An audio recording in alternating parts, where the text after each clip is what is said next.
it has a human resource side. Now, captured states regularly select and employ the unfit. And why is it so difficult to find honest people in government? Why are we struggling to find a public officer who we can honor and say? Because a criminal state selects for criminality. It's like recruiting for the mafia. The attributes we want you to have are violence, ability to exercise violence, ability to have no conscience. Those are the attributes a mafia selects for. If you are a state that is captured, you are not selecting for violence, obviously, but you are selecting for this capability to play the game that the state once played. Now, so that since the government has been privatized to serve the shadow state, you want to design a human resource system that will maximize predation. And if you are an honest person, you'll be frustrated out of office. We used to say a long time ago, tuma huyo mtu mbali. So that if you are causing problems at headquarters, we used to send you to Moyale, now of course you can't send people there because there is devolution. But a long time ago, people used to be sent to Moyale, Mandera, and other places that are considered hardship areas. The idea being to frustrate you to resign. Now, so that is sort of a summary of capture in the way we understand in the report. There is a lot more detail and I won't go to get into it. But how is capture transitioned from one regime to the next? Because then you'll ask me, okay, even if this regime is captured, so how does it transition to the next regime? Now, the same way institutions are repurposed to serve the shadow state, they are also you have repurposed politics.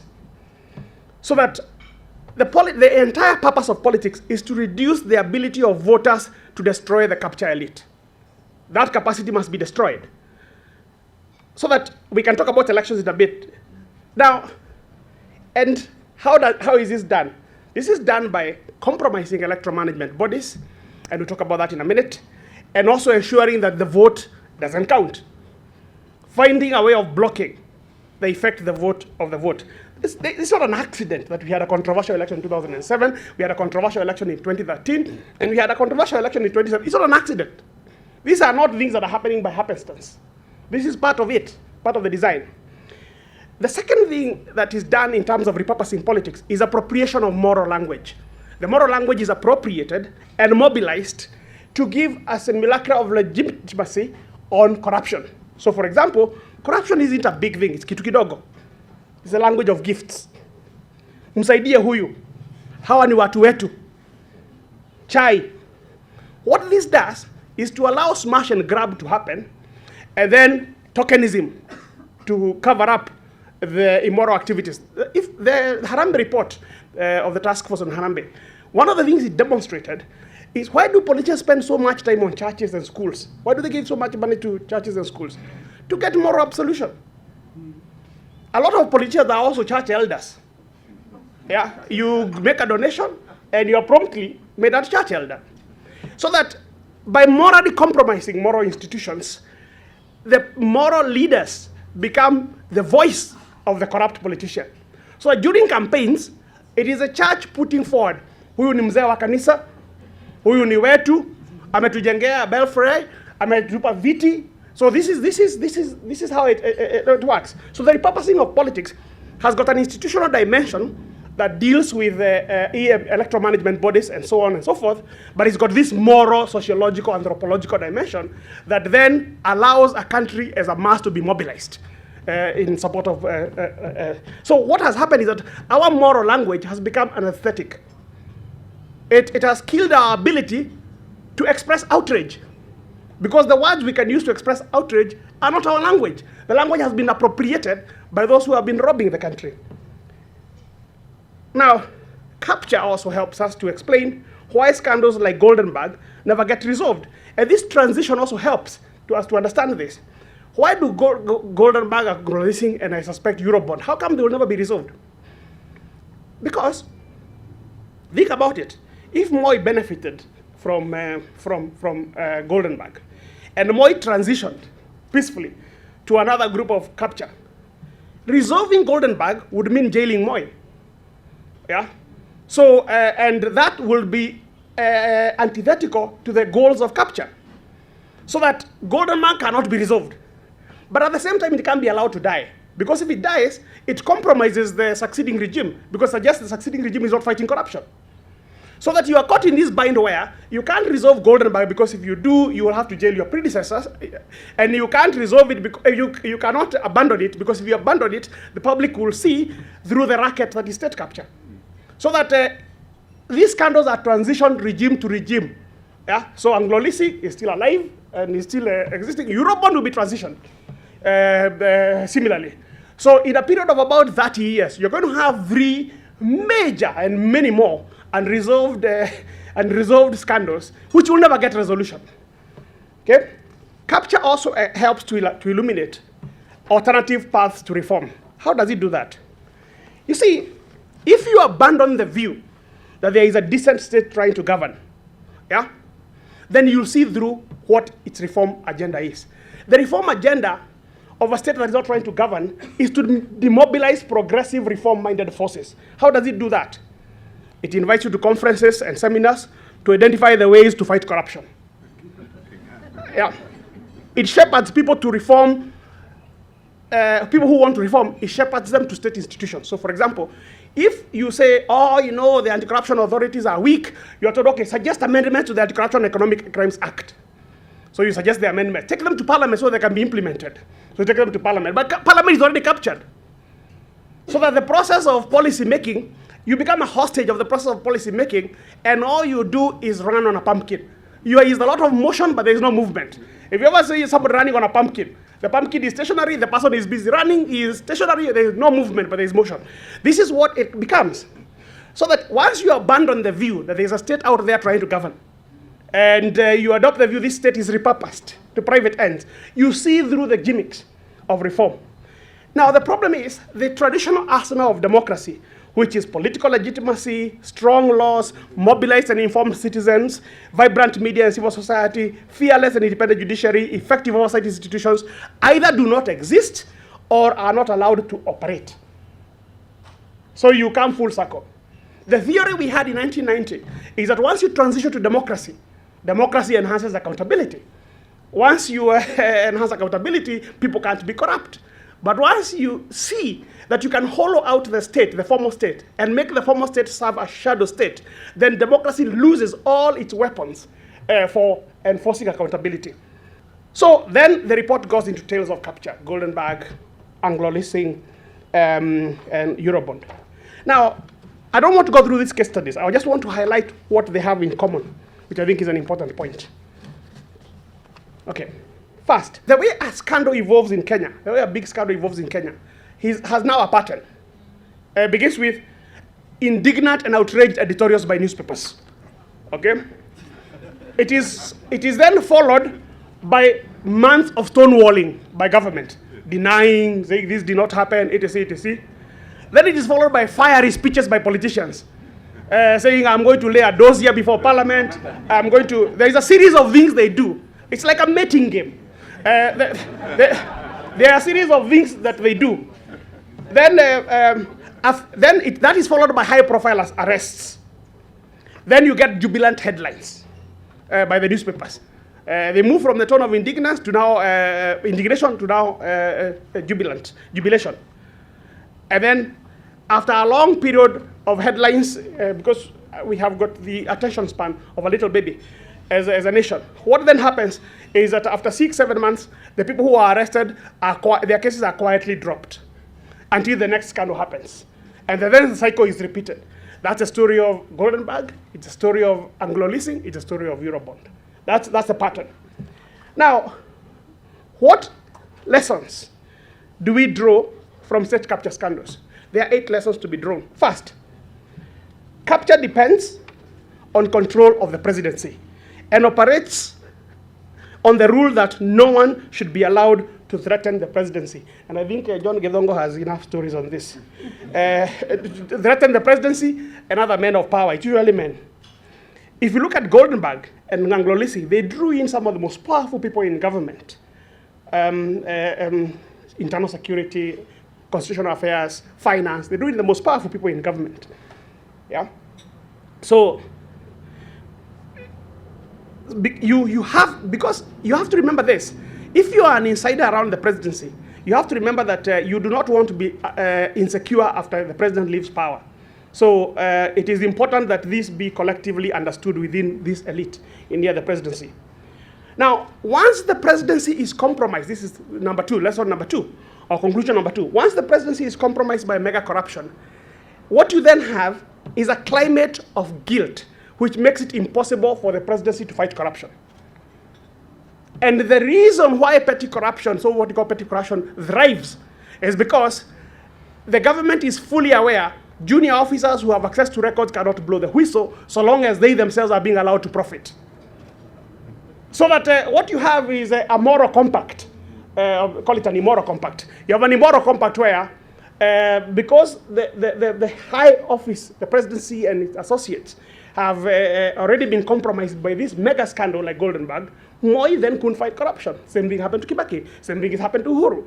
That's why, Uhuru does his Eurobond, and his deputy the other day does dams. And then the deputy is outraged. They are only raising close about 7 billion. The success of state capture depends on parallel informal structures, which are based on the presidency. If you think about the way the theory of power we were taught in constitutional law, you have the three arms of government: presidency, legislature, and judiciary. I always say this thing is mistaken, because in Africa there is another arm of government called the informal presidency, which is based in State House. There is a thing in State House and a thing in the office of the president. These are completely two different power structures. The shadow state operates from State House. The formal state operates from the office of the president. And you can see when the president has an important thing, he goes to the office.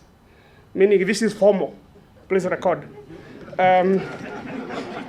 Now, then the fourth attribute is control of the judiciary or all independent offices is successful, is crucial to state capture. If this cannot be controlled, for example, by orders or by threats, then you cut their budgets. The police are the eyes of the captured state, yeah? And they must be kept sweet. And how are they kept sweet? Typically they are allowed to be predators on the citizens as much as they want, so long as they satisfy two conditions. One condition, that they don't become excessive, and the second condition is that they funnel money upwards. The old view that patronage depends on the president giving money to people is actually mistaken. In a captured situation, that's not how it works. How it works is the police officer collects money and funnels it upwards. The bureaucrat in the office collects money and funnels it upwards, because that is the sacrament of submission. Once they funnel money upwards, then they are guaranteed, first, that they are loyal, and then number two, that nothing will be done to them. If you meet police constables and try and engage them, and they have done something criminal, and you try to fight them within the system, their greatest protectors are their seniors, because the seniors live off them. You remember during police vetting? Yeah? We'll talk about that as I wind up. Regime fixers and high-level officials must benefit from corruption, and junior functionaries must understand this, and they themselves will be allowed to do their thing. Number 7, big projects are good politics for capture, because they ensure that the allied businesses, the businesses allied to this capture elite, are getting money on a constant basis. Small corruption is not good for capture. And this is one of the reasons why devolution is not good, because devolution fragments the budget and ensures not large enough chunks end up in the counties. So it's not attractive enough for the business elite that profit from capture. So my view of capture is actually more devolution is good for fighting a captured state. Number 8, when in doubt, the state capture elite gets busy. If you are in doubt that something could go wrong, if you're not sure whether something could go wrong or not, get into activity. Launch a task force, launch a commission of inquiry, propose a new legislation. The more outrageous, the better, so that energies are drawn into it. And we have a lot of, people have missed this. We have a lot of times when completely outrageous laws are proposed. Then they are quietly dropped. Why? They are proposed to keep you busy. So that you can squander your energy, not fighting capture, but fighting a law that is never going to be enacted. Mechanics of capture towards the end. The mechanics of capture, you must ensure that the electoral management body is compromised. In the early 1990s, how we did our politics was to public order laws and detention without trial. But what democracy did, it made those methods inappropriate. All those methods became inappropriate, and also Electoral Commission of Kenya, they used to be paid illegal allowances. If you look at the reports of the Auditor General from 1993, 94, 90, up to 1998, I did an analysis of this when I was working for the Center for Governance and Development. And you could see clearly the amount of money the commissioners were being paid as illegal and unlawful and unauthorized allowances were way in excess of what the others have earned. What has happened subsequently is that democracy created a few problems. First problem is that in 1997, we created an inclusive commission. The opposition was supposed to appoint its people and the government its people, and they brought together from a commission. Now, the way this worked was the opposition looked for its most reliable supporters, and the government looked for its most reliable supporters. What they forgot is that people who worship in one church can be repurposed to worship a different one. So what typically happened after they had been appointed, they all changed their faith. They changed their faith, and this has been the story of Electoral Commission, incidentally. The way EMB now works, because they cannot be given illegal allowances, the law would create problem for government, is that they are allowed to rig their own procurement. The assurance they have is that so long as they are supporting incumbents, they will not be prosecuted. So if you look at the Electoral Commission since 2007, it's been consistent. Every procurement has been corrupt. The Auditor General here will tell you, he has confirmed twice that these are corrupt contracts. The report he wrote was scathing. What did we do with the Electoral Commission? We gave them handshakes. Why? This is completely irrational. You would ask yourself, why is this happening? It is because the understanding is, so long as you protect our interest, you can do what you damn well please with the Electoral Commission. Yeah. You have systems that hang willy-nilly. Capture method number 2, undermine law enforcement. The stability of a captured state lies in uniting the fate of the capture elite with the fate of the small bureaucrats. That's where the stability of the system lies. So you can't afford to have junior people who are not happy, which is the reason why they can then engage in petty corruption as much as they want. Number 3, undermine law enforcement, police. I've mentioned police, I don't want to mention them again. We have some lessons we learned from police vetting. That even when there are disclosures, I mean, there are police officers, you can look at the report, you'll see. There are police officers who are banking on a salary of 26,000 shillings. The man is banking 150,000, 200,000 shillings. He says he's a chicken farmer. Then you ask, why doesn't he go into chicken farming? What is he doing? What is he doing in law enforcement? What is he doing in law enforcement? And there was a journalist, I forget who, he made a very scathing comment. He said, Kegajo must be the best business school in Kenya. So why do people bother to go to the Harvards of these? If on a salary of 26,000, you can be banking 150,000, 200,000 shillings every day. So then that element is judiciary, which you need to either capture or intimidate. The judiciary in Kenya has a very interesting relationship to capture, because all efforts to reform the judiciary have been frustrated at some point. If you think about what was Kiraito's thing called? Radical surgery, which was neither radical nor surgery. But radical surgery, none of the people that were mentioned were ever actually prosecuted, that were said to be corrupt and were even removed from office. Then we came to vetting, and vetting had its own internal problems. One of the most serious problems was, whenever any aspect of vetting was challenged, it went before judges who had not been vetted. So they were obviously not interested in a vetting process that is going to catch them. So a lot of the vetting issues were actually resolved by a judiciary that wasn't itself vetted. which then raises difficulties about whether this process actually cleaned up the judiciary or not. So the judiciary is in this halfway house between reformed and not reformed. So there are still enough judges who can be captured for the purposes of serving the capture elite. All right, so in terms of coming to the end, how might capture be resolved? The problem I have described is not a diagnostic problem that says that you have got a sick state, fix it. It is a state that says it is in the essence of the state to do the things it is doing. That it is not a state that exists to do good things. So these sort of states are not reformed by legal reform, several things happen. One of them is rupture. The thing just falls apart at some point. It becomes unsustainable on the weight of its own corruption. How can this occur? This occurs sometimes like when key elements of state support defect. They could defect because, like, if the economy is doing badly, the amount of money available shrinks. If it shrinks, people might defect. The key supporters might defect. The military usually is the first. The military or big business usually the first to defect. In the Philippines, this is how the Marcos dictatorship collapsed. It's the military defecting from Marcos. That was led to his collapse. So that could be one possibility.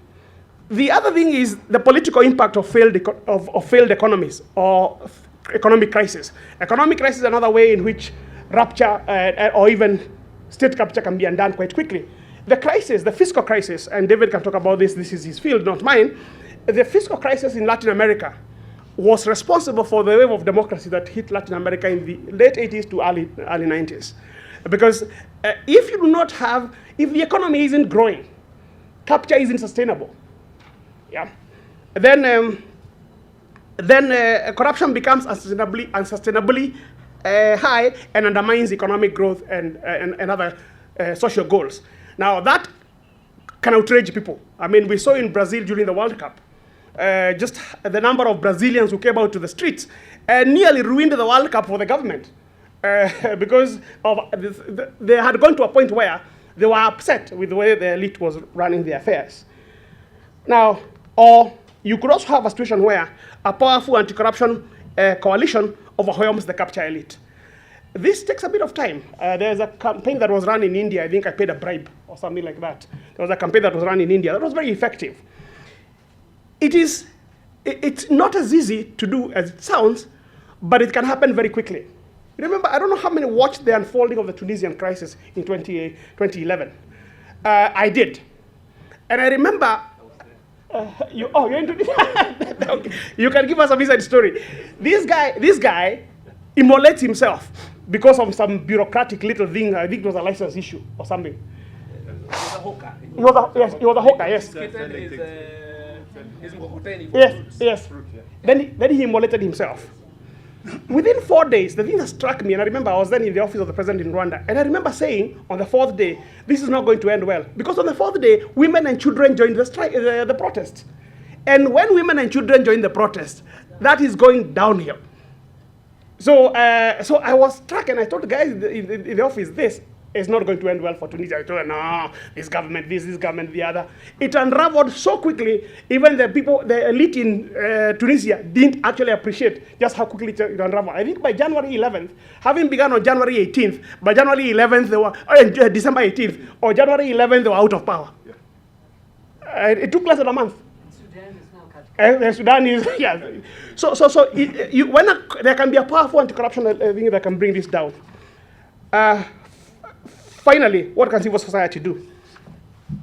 2 things. First, there are still opportunities available within the Constitution. This sounds like a paradox, to say all these legal things are not going to work, and then to say the Constitution offers opportunities. It does offer opportunities because organizational freedoms are still guaranteed. Not that they will be much respected, but organizational freedoms are still guaranteed. So you have, in a contestation of legitimacy, you have a legitimate basis for this. So there is opportunities offered by the 2010 Constitution. But there is also something else that if you look at Brazil, Ecuador, Guatemala, Indonesia, Israel, Lithuania, Paraguay, Peru, there is something else that has been happening in the global democratization movement. People are being held accountable after they leave power. Korea has put 3 presidents, former presidents, in jail. Zuma is now facing charges. We've seen what has been happening all over Latin America. So it is clear now that the evils Shakespeare, the evils that men do, live after them, are often interred with their bones. But in this new dispensation, they are not interred with their bones. So there is an evidence-gathering role that civil society can play. And working with allies like the Auditor General, you can actually assemble evidence and keep the issue alive until the criminals are out of power. And then at that point, the process of bringing them to account can be kickstarted. I have been longer than I should have been. Thank you.